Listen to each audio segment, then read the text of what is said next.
ठीक है बच्चों, अब मेथड नंबर 4 में आ जाओ।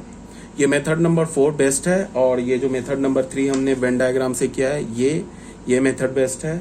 और ये जो मेथड किया है ना 1 और 2, इसको एक बार सुन लिया, बस देख लिया कि कैसे सॉल्व होता है, मतलब ये भी एक बार लॉजिक देख लिया। अब हमारा जिस मेथड से हम जो प्रेफर मेथड करेंगे वो मेथड नंबर 3 वेन डायग्राम से, और ये मेथड नंबर 4, ये इंपॉर्टेंट है मेथड नंबर 4।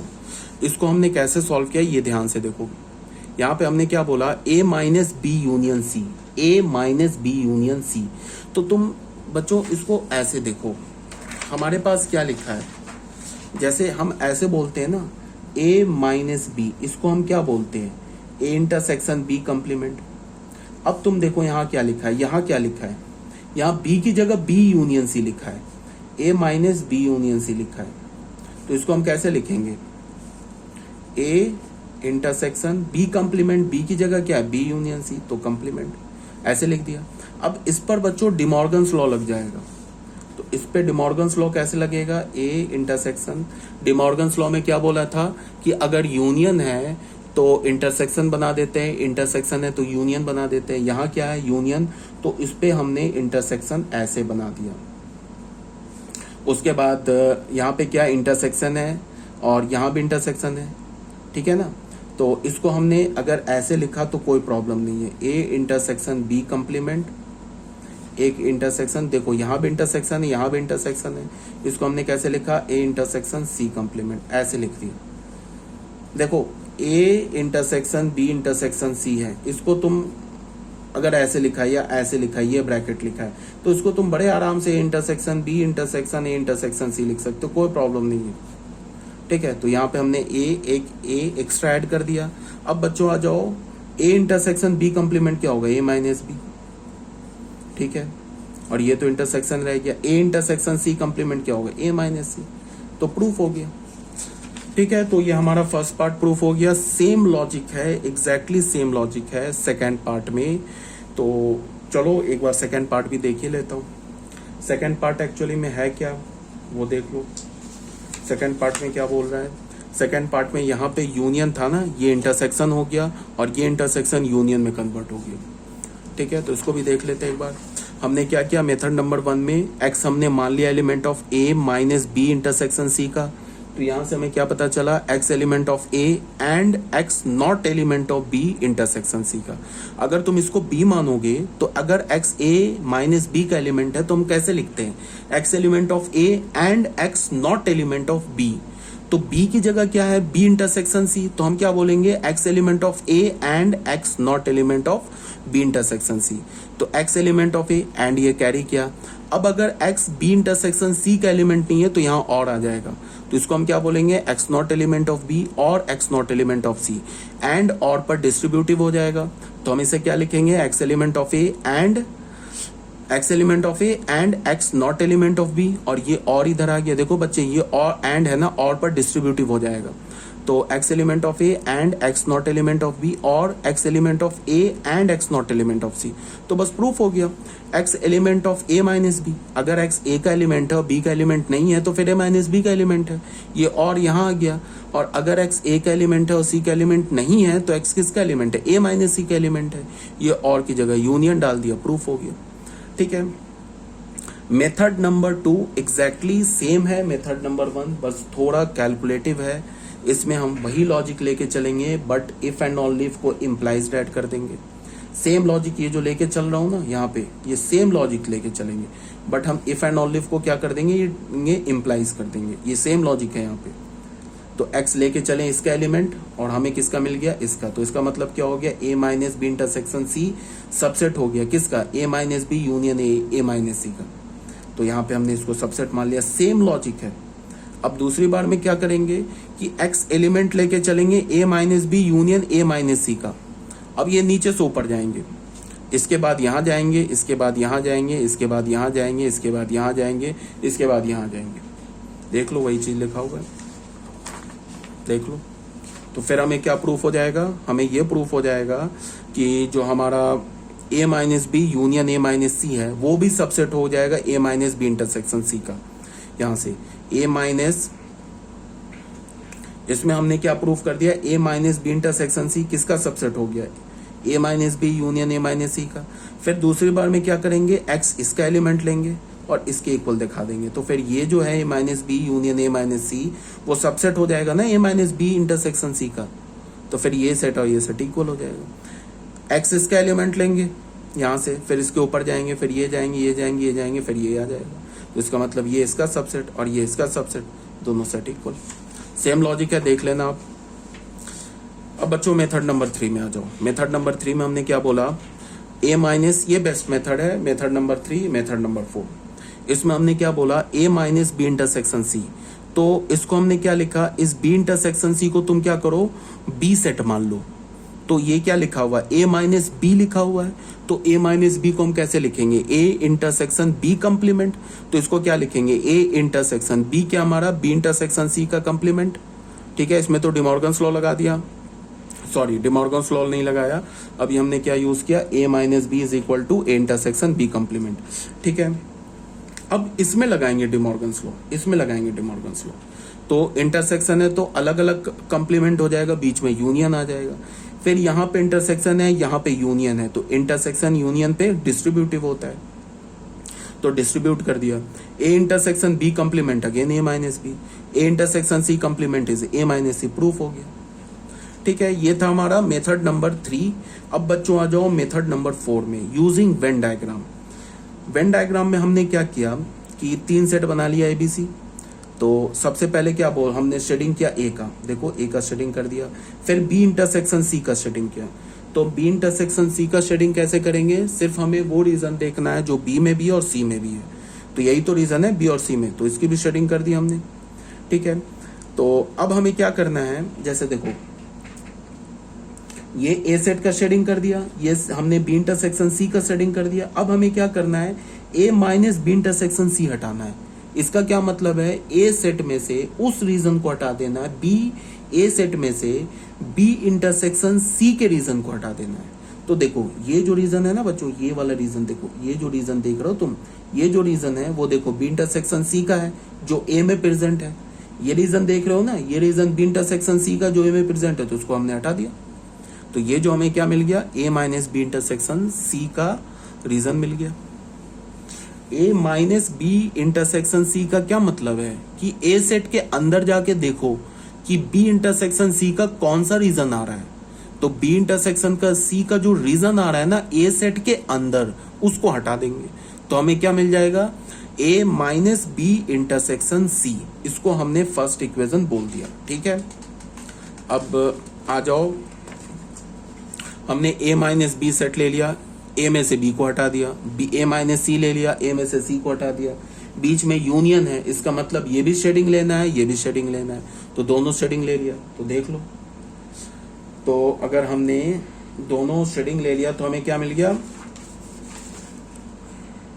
तो इसमें शेडिंग हमें ये भी बच्चों मिल जाएगा ना, दोनों शेडिंग लिया तो ये भी शेडिंग है। ठीक है, इसको अपने ना पीडीएफ में करेक्ट कर लेना। ठीक है, तो दोनों शेडिंग मिल गया, तो फ्रॉम 1 एंड 2 से क्या हो गया, दोनों सेट इक्वल हो गए। ठीक है, ये कर लेना अपने पीडीएफ में करेक्ट। ठीक है, अब आ जाओ बच्चों थ्योरम नंबर 5 में। थ्योरम नंबर 5 क्या बोल रहा है कि a minus B is equal to A if and only if A intersection B is equal to 5। A minus B a set के इक्वल है, होगा ए में से जब तुम बी सब्ट्रैक्ट करोगे तो वो ए सेट के इक्वल होगा। ये पॉसिबल कब है, जब ए और बी के बीच में कोई कॉमन एलिमेंट नहीं हो। इसका मतलब क्या है, ए इंटरसेक्शन बी 5 हो। ये बिल्कुल बच्चों ऑब्वियस सी बात है। इसमें ये जो मैंने प्रूफ किया है ना मेथड 1 मेथड 2, इसकी कोई जरूरत नहीं है, बट फिर भी प्रूफ किया है क्योंकि तुम्हें सेट की अच्छी अंडरस्टैंडिंग हो। तुम ऐसे सोचो, अगर ए और बी के बीच में कोई कॉमन रीजन नहीं है, ठीक है, कॉमन रीजन नहीं है, इसका मतलब कोई कॉमन एलिमेंट नहीं है। तो कॉमन एलिमेंट नहीं है तो ए इंटरसेक्शन बी क्या हो जाएगा, नल सेट। अगर कॉमन एलिमेंट नहीं है तो तुम इसको ऐसे देखो, वेन डायग्राम में क्या दिखेगा, अलग अलग दिखेगा, डिसजॉइंट सेट होगा ना। ये यूनिवर्सल सेट है, ये ए सेट है, ये बी सेट है। अब अगर मैं तुम्हें बोलूं कि ए माइनस बी का शेडिंग करो, तो ए में से जो बी का एलिमेंट है उसको हटा दो, बाकी की शेडिंग कर दो। तो ए में तो बी का कोई एलिमेंट ही नहीं है, तो ए माइनस बी तो ये पूरा सेट ए ही आ जाएगा ना। अगर मान लो ज्वाइंट सेट होता, ये किस केस में, A intersection B is equal to 5 के केस में है, ये A intersection B is not equal to 5। अगर ए और बी का कोई के बीच में का इंटरसेक्शन 5 नहीं है, इसका मतलब कि कोई कॉमन एलिमेंट है। कॉमन एलिमेंट है तो ये ओवरलैप करेगा तो उसको हम ऐसे रिप्रेजेंट करेंगे। अब अगर मैंने बोला ए माइनस बी का शेडिंग करो, तो हम क्या करेंगे, ए में से बी के रीजन को छोड़ देंगे, बाकी सबकी शेडिंग कर देंगे। तो ये क्या हो गया हमारा, ये ए माइनस बी का शेडिंग हो गया। बी को छोड़ दिया ना, जो बी का रीजन है उसको छोड़ दिया, बाकी सबका शेडिंग कर दिया, तो ये हो गया हमारा ए माइनस बी का शेडिंग। यहाँ पे मैं क्या बोल रहा हूँ, ए के अंदर बी का कोई रीजन ही नहीं है। अब मैं बोल रहा हूँ ए माइनस बी का शेडिंग करो, तो ये तो कंप्लीटली सेट ए का शेडिंग हो जाएगा। तो यहाँ में क्या मिलेगा, A minus B set is equal to A. और यहाँ अगर मैं बोलूँ A minus B is not equal to A, यहाँ ए के इक्वल नहीं है। देख लो ए माइनस बी जो है ये तो पूरा ए के इक्वल नहीं आया ना। क्यों नहीं आया, because A intersection B is not equal to 5। ये क्यों आ गया, because A intersection B is equal to 5। ये बात हमें प्रूव करना है, जो कि वेन डायग्राम से सिंपल लॉजिक है। इस बात को हमें एल्जेब्रिकली प्रूव करना है। ठीक है, अगर प्रूफ समझ में आ जाता है तो वेल एंड गुड, नहीं समझ में आता है तो छोड़ दो, कोई टेंशन नहीं लेना है। आ जाते हैं सबसे पहले using Venn diagram. A intersection B 5 है, implies A and B are disjoint sets. ये ए और बी को हमने डिसजॉइंट सेट बना लिया, ए का शेडिंग कर दिया, ये एस हो गया, ये बी का शेडिंग कर दिया। अब मैं बोल रहा हूँ ए माइनस बी का शेडिंग करो, तो ए में से उस रीजन को छोड़ के बाकी सबकी शेडिंग कर दो, जो ए में से बी का रीजन छोड़ दो और बाकी सबका शेडिंग कर दो। तो ए में तो यहाँ देखो बी का कोई रीजन ही नहीं है, तो ए माइनस बी क्या हो जाएगा, सेट ए, हेंस प्रूफ। ये तो था हमारा मेथड नंबर 1। अब बच्चों आ जाओ मेथड नंबर 2 में। मेथड नंबर 2 में क्या बोल रहा है, in order to prove that A minus B is equal to A, if and only if A intersection B is equal to 5, we shall prove that। अगर हमें ये प्रूव करना है ना, एल्जेब्रिकली अगर हमें ये प्रूव करना है, क्या प्रूव करना है, अगर हमें एल्जेब्रिकली ये प्रूव करना है, ये वाली चीज को, ये क्वांटिटी को अगर हमें प्रूव करना है कि A minus B is equal to A, if and only if A intersection B is equal to 5, मतलब क्या है, A minus B set A के इक्वल होगा इफ एंड ओनली इफ अगर ए और बी का इंटरसेक्शन 5 है। तो अगर हमें ये प्रूव करना है तो इफ एंड ओनली इफ हम कैसे प्रूव करते हैं, ये वाला इफ एंड ओनली इफ से लेफ्ट हैंड साइड है, तो इसको हम जैसे इसको हम पहले ट्रू मान लें और ये प्रूव कर दें, तो ये वाला स्टेटमेंट प्रूफ नहीं हो जाएगा। इसको हम एज्यूम कर लें कि ये ट्रू है और इसको यूज करके इसे राइट हैंड साइड वाले को प्रूफ कर दें। दूसरे केस में क्या करें, इसको हम एज्यूम कर लें कि ये ट्रू है और फिर लेफ्ट हैंड साइड को प्रूफ कर दें, तो फिर ये वाला स्टेटमेंट प्रूफ हो जाएगा। मेरी बात आ रही है समझ में। अगर मैंने बोला, ऐसे बोला कि A if and only if B, ये प्रूफ करो, तो हमें क्या करना होगा कि A if and only if B proof करो, तो हमें क्या करना होगा, ए को ट्रू मानना होगा और फिर हमें क्या प्रूफ कर देना होगा कि अगर ए ट्रू है तो मान लो, या फिर हमने इसको ऐसे बोल दिया कि यहाँ पे कुछ बोल दिया, एक रिलेशन दे दिया A is equal to B, इसके बाद हमने बोल दिया if and only if C is equal to D. ऐसे मैंने मान लो ये स्टेटमेंट दे दिया, इसको भूल जाओ। इसको हमने क्या बोला, A is equal to B if and only if C is equal to D. तो ये पूरा स्टेटमेंट तुम कैसे प्रूफ करोगे, बीच में इफ एंड ओनली इफ है ना, तो तुम इसको एज्यूम कर लो कि ये ट्रू है और ये फिर प्रूफ कर दो। और फिर दूसरे केस में क्या करो, इसको एज्यूम कर लो कि ये ट्रू और फिर ये प्रूफ कर दो, तो फिर ये कंप्लीट प्रूफ हो जाएगा। अगर तुमने ए माइनस बी को एज्यूम कर लिया कि ये ट्रू है और इसको तुमने प्रूफ कर दिया ये ट्रू है और इसको प्रूफ कर दिया, इतना पे छोड़ दिया, तो ये स्टेटमेंट प्रूफ नहीं हुआ। समझ में आ रही है बात। इफ एंड ओनली इफ जो है डबल इम्प्लीकेशन है, लेफ्ट हैंड साइड ट्रू है तो राइट हैंड साइड को इम्प्लाई करेगा, अगर राइट हैंड साइड ट्रू है तो लेफ्ट हैंड साइड को इम्प्लाई करेगा। तो if and only if proof कैसे करेंगे, इसको ट्रू मानेंगे, इसे प्रूफ कर देंगे, ये पहले केस में करेंगे। दूसरे केस में इसे ट्रू मानेंगे, ये प्रूफ कर देंगे, तो ये पूरा प्रूफ हो जाएगा। ठीक है बच्चों, समझ रहे हो ना बात को। तो यहाँ पे देख लो, यही बात बोला जा रहा है, in order to prove that A minus B is equal to A, if and only if A intersection B is equal to 5, we shall prove that A minus B is equal to A, imply A minus B अगर A के equal है, इसको हमने assume कर लिया, तो ये क्या इम्प्लाई कर रहा है, ए इंटरसेक्शन बी फाई के इक्वल है। अगर ए माइनस बी ए के इक्वल है तो ये इम्प्लाई कर रहा है कि ए इंटरसेक्शन बी फाई के इक्वल है। अगर ये प्रूव कर दें, और दूसरे में क्या प्रूव करें कि ए इंटरसेक्शन बी अगर फाई है, इसका मतलब इसको हमने एज्यूम कर लिया, तो ये क्या इम्प्लाई कर रहा है, A minus B is equal to A. तो अगर इसे भी प्रूव कर दिया, इसे भी प्रूव कर दिया, तो ये भी प्रूफ हो गया। तो आ जाओ स्टार्ट करते हैं। यहाँ पे हमने क्या बोला, first let A minus B is equal to A, हमने फर्स्ट यहां से स्टार्ट किया, ए माइनस बी को हमने ए के इक्वल मान लिया, ठीक है। Then we have to prove that A intersection B is equal to phi, ये हमने गिवन माना है, ये हमने मान लिया है कि ए माइनस बी ए के इक्वल है, इसे हमें प्रूव करना है। तो हमने क्या बोला कि first let A minus B is equal to A, then we have to prove that A intersection B is equal to phi, ठीक है। If possible let A intersection B is not equal to phi, इसको assume किया है, इसे proof करना है। तो एक आता है proof by contradiction. Proof by contradiction तुम याद करो 10th क्लास में तुमने स्क्वायर रूट 2 रूट अंडर 2 को तुमने इरेशनल कैसे प्रूफ किया था। तुमने पहले रूट 2 को रैशनल मान लिया था, उसके बाद उस पर कुछ कुछ एल्जेब्रिक उसमें मैनिपुलेशन किया था, उसके बाद तुम्हें वहां से एक फॉल्स रिजल्ट आ गया था, ठीक है। तो फिर हमने क्या बोला था कि hence our supposition is wrong, hence root 2 is an irrational number, ऐसा बोला था ना। रूट 2 को अगर हमें एक क्वेश्चन आता है एनसीईआरटी के 10th क्लास में कि prove that root 2 is an irrational number, या prove that root 3 is an irrational number, तो हम क्या करते थे, हम बोलते थे कि let root 2 is a rational number. Root 2 rational number है, उसके बाद कुछ उस पर मैथमेटिकल कैलकुलेशन करते थे, वहां से हमें एक फॉल्स रिजल्ट मिलता था। तो हमें फॉल्स रिजल्ट क्यों मिला, बिकॉज हमने रूट 2 को रैशनल नंबर मान लिया, तो फॉल्स रिजल्ट मिलता था। तो हम क्या बोलते थे कि hence our supposition is wrong, so root 2 is an irrational number. यही काम यहां भी करेंगे। हमने क्या मान लिया, ए इंटरसेक्शन बी को फाई नहीं माना, ये तो गिवन है, ये प्रूव करना है कि इंटरसेक्शन बी फाई के इक्वल है। तो हमने क्या बोला कि इंटरसेक्शन बी फाई के इक्वल नहीं है, ठीक है।